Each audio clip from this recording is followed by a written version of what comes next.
Welcome back, dear friends, to the Crimson Academy's course on the Kitáb-i-Iqán. In this section, we'll be covering paragraphs 46 through 52 of the Kitáb-i-Iqán. Baha'u'llah describes the meaning of the terms earth and heaven as used in some of the Quranic verses in relationship to the day of resurrection. In this chapter, we look for and understand the following key points. By heaven is meant the heaven of divine revelation that is raised with the coming of a new manifestation of God. By cloven asunder is meant that the former dispensation is superseded and annulled. The term earth means the earth of understanding and knowledge. The heavens are the heavens of the divine revelation. The term changing of the earth means the transformation of the heart on the day of resurrection through the breeze of the new revelation. The divine knowledge received by the manifestations of God is infinite compared to the knowledge of man.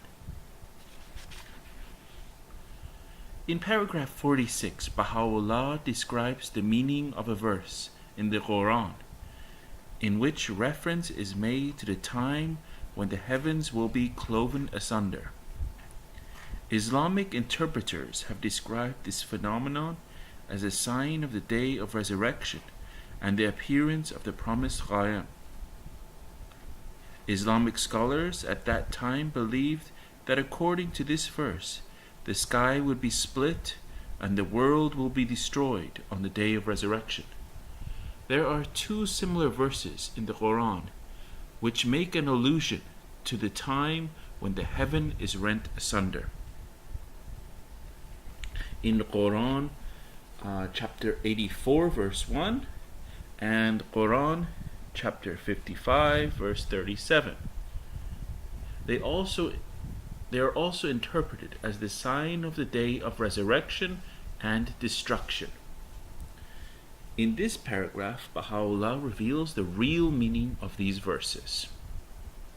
By heaven is meant the heaven of divine revelation that is raised with the coming of a new manifestation of God. By cloven asunder is meant that the former dispensation is superseded and annulled. This happens when a new divine revelation emerges. This is a more powerful concept than the splitting and destruction of the physical skies. In paragraphs 48 through 52, Baha'u'llah describes the meaning of the changing of the earth on the day of resurrection. The outpourings of the divine knowledge received from the revelations of the manifestations of God transform the earth of the hearts of people to the earth of divine knowledge and wisdom. This requires the heart to be detached and emptied from limited knowledge and obscure thoughts. If such a transformation does not occur, then the heart cannot become the recipient of the revelation from God. Baha'u'llah explains that the meaning of the verse from the Quran, on the day when the earth shall be changed into another earth, this is Quran chapter 14 verse 48, is the transformation of the heart on the day of resurrection through the spiritual energies released through the new revelation. He states in paragraph 50 that even the physical earth is changed as a result of the new spiritual springtime. Continuing this theme, Baha'u'llah then refers to the following verse from the Quran: the whole earth shall on the resurrection day be but his handful, and in his right hand shall the heavens be folded together. Praise be to him, and high be he uplifted above the partners they join with him. And that also is from the Quran, chapter 39, verse 67. Initially, Baha'u'llah asks, What would be the benefit of a literal occurrence of the events described in this verse? This is a reference to the common belief and understanding of many Muslim clergy that this verse and similar hadiths should be literally fulfilled. Baha'u'llah then states 2 points. No such hand as could be seen by human eye could accomplish such deeds, or could possibly be ascribed to the exalted essence of the one true God. And should it be supposed that by this verse are meant the manifestations of God, who will be called upon on the day of judgment to perform such deeds, this too seemeth far from the truth, and is surely of no profit. Baha'u'llah describes the hidden meanings of this verse. The term earth means the earth of understanding and knowledge, and heavens are the heavens of the divine revelation. The new knowledge revealed as a result of the bounties received through the new manifestation of God make the knowledge previously revealed limited in comparison. The hearts of men are endowed with new wisdom and knowledge.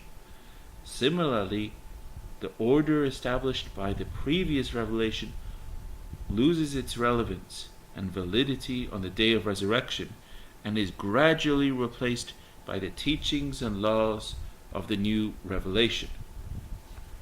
Baha'u'llah states in paragraph 48 that the divine knowledge revealed by the manifestations of God is infinite compared to the limited knowledge of man. Abdul-Baha provides a detailed analysis of the nature of the knowledge of the manifestations of God in some answered questions. Knowledge can be broadly divided into 2 types. Knowledge is of 2 kinds: existential knowledge and formal knowledge. That is, intuitive knowledge and conceptual knowledge. The knowledge that people generally have of things consists in conceptualization and observation. That is, either the object is conceived through the rational faculty or through its observation. A form is produced in the mirror of the heart. The scope of this knowledge is quite limited, as it is conditioned upon acquisition and attainment. This is scientific knowledge that requires precise observation and through measurements before an understanding about a particular phenomenon is acquired.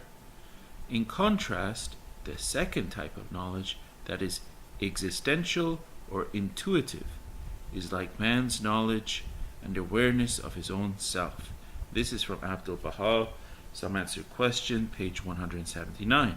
Abdul-Baha then provides an example of such knowledge in the physical world. For example, the mind and the spirit of man are aware all his states and conditions, of all the parts and members of his body, and of all his physical sensations, as well as of his spiritual powers, perceptions, and conditions. This is an existential knowledge, through which man realizes his own condition. He both senses and comprehends it, for the spirit encompasses the body, and is aware of its sensations and powers. This knowledge is not the result of effort and acquisition. It is an existential matter. It is pure bounty. The manifestations of God have such an intuitive knowledge about the whole of the world of existence, as they are aware of the truths underlying the mysteries of all created things. And that, my friends, is from Some Answered Questions, page 180. Hence their knowledge is infinite, while human knowledge is limited.